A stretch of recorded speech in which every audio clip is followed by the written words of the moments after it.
яг энэ хууль дээр орж ирж байгаа гэхээр энэ хууль нөгөө өөрөө хууль тогтоомжийн тухай хууль болохоор хууль энэ боловсруулж явах үед энэ захиргааны актуудын асуудал ямар хэмжээнд орж бид нар яг тэр хэмжээнд нь л ерөөсөө явж байгаа. Тэгээд хамгийн гол нь чинь хууль тогтоомжийн хууль болохоор хуулиар юуг зохицуулах вэ, хуулиар юуг зохицуулахгүй гэдгийг бид нар тодтогч өгөхгүй бол нөгөө одоо өөрөө сая ярьж байна 800 хэдэн журам хуулиас өөр юмар зохицуулж болохгүй харьцаануудыг зохицуулсан байж байгаа байхгүй. Таач тэрийг мэдээгүй тэнд зөвөр дунд шатны дарга нар өөрсөндөө эрх олгоод шийдтсэн тийм журмууд чи яваад байна шүү дээ.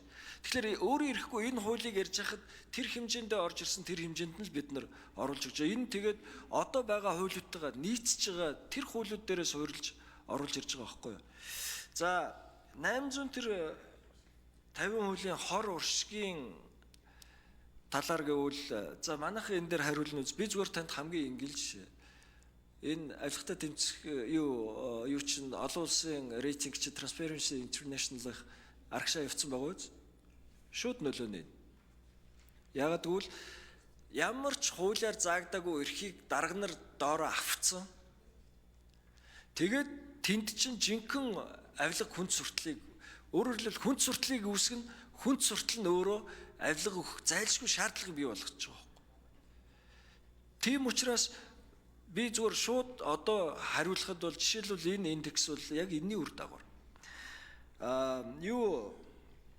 Зөвшөөрлийн энэ хууль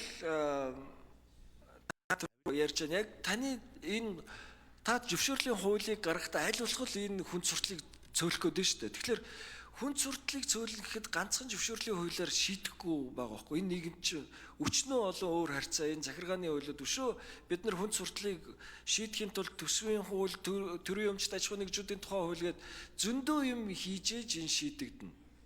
Тэгэхгүй бол нэг хуулиар энэ нийгмийн ийм том асуудал бас шийдэгдэхгүй. Энэ тэгтээ хувь нэмрээ оруулна. Ягаад гэвэл нөгөө хүнд суртлын аппаратыг чинь шалгуурын өндөрсгөж өгөөд хүнд сурталтнуудын амьдралыг хүнд сурталтай болгож өгч байгаа байхгүй. Тэгжээж л энийг арай одоо иргэдэд очих ачааллыг хөнгөлөх тийм зорилго байгаа. Тэр төсвийг дагаж орж ирж байгаа хуулиуд айгүй удажж та түрүү тэр зөвшөөрлийн хууль дээр ч гэсэн өөрчлөгдөж байна гэх яг үнэ.